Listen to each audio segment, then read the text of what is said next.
I'm traveling, going to schools, they talking about bullying. I'm like, we still bullying?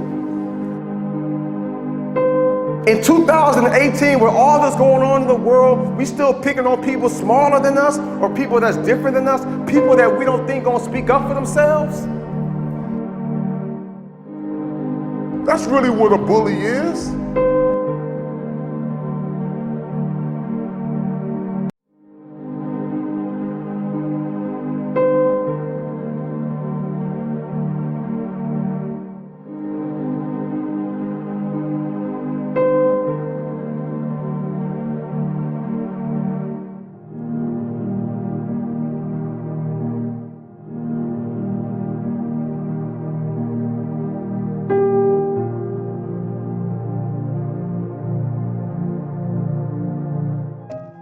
You know what I think about when I think about bullies? This something came to me a few months ago. I use this often. I think about like a terrorist group like ISIS. I ain't never seen ISIS, the terrorist group, show up at a U.S. naval base. I ain't never seen them show up at like the Air Force or show up at an Army base trying to pick a fight. I ain't never seen that. Like whenever I see ISIS or a terrorist group, they like in a little shopping mall. You got a little coward that jump in the van that's gonna drive and kill as many people as he can with his van. You don't never see nobody like pick on a fight with somebody that can like hold their own. That's a problem.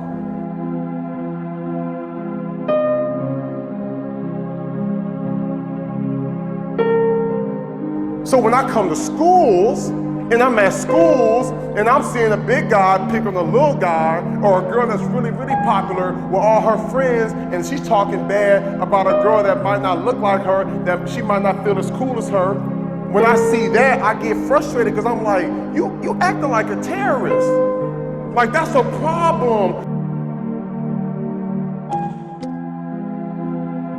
That you would do, and guess what? You just really showing the world you insecure. Because everybody know that bullies is insecure. Like, why would you have to make somebody feel bad just so you feel better? That's sick. Like, why would you have to talk about somebody or get a few laughs and now you feel good at the expense of somebody else's pain? And what you don't know is that that person you're talking about that's hurting, that might not be as popular, or as pretty, or as successful as you, whatever you done made up in your mind that you think you are, just because that person might not be there, you have no clue. When they go home, they getting abused at home. And they dealing with their own drama at home. And they on the verge of quitting. And they come to school, the only place where they can find a little refuge. And they gotta deal with your insecurities. It's time to bring around a new culture. I wanna see a culture of a school where we say, you know what, I'm gonna speak life. When I see this person sitting by himself, I don't gotta be a part of a club to go sit with them. I'm gonna go sit by my man and just make sure he's good. He might even speak to me, he might make me feel weird. I just want him to know I see him. I just want him to know he's cool. I just want him to know, you know what I'm saying, I'm glad that you're living. When you start treating other people how you want to be treated, it's the golden rule. This ain't nothing new, but for whatever reason, the media, this new culture, it's got us on some me stuff at the expense of others, and it's gotta stop. I found out that 121 people per day commit suicide in America. That's a problem. People are hurting.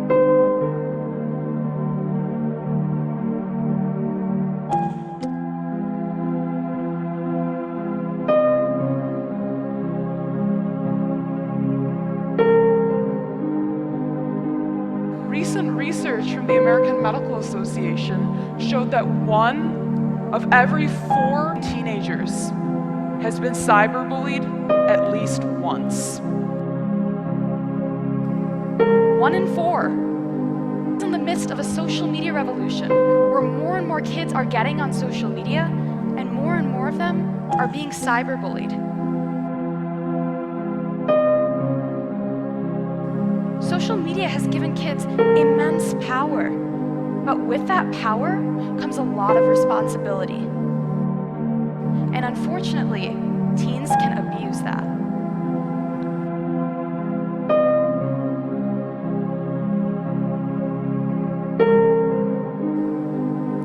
I was talking about this passionately one day with a friend, and she said, you know, Trisha, I admire your passion, but this is not a new problem. I mean, social media sites are already doing stuff to stop this. I thought, she might be right. But guess what social media sites are doing? They're telling cyberbullying victims to stop what they're doing, block the cyberbully, then immediately go tell a parent or guardian. Sounds reasonable, but when you actually apply it, it totally falls apart. Unfortunately, only 9 out of 10 cyberbullying victims don't tell anyone that they're being cyberbullied. What's more, why were we placing the burden of stopping the cyberbullying on the victim instead of attacking it at the source with the cyberbully? Seemed ridiculous. There were no effective solutions to stop cyberbullying, and that needed to change. But more interestingly, why was it that we even cyberbullied? And you got the power to save a life. You got the power to speak a life. You got the power to let people know that they got worth and they got value. So we on character now. You becoming the best version of you can be. That's what I want you to do. So I don't want you just to excel in the classroom and to excel when it comes to that. I want you to excel internally too.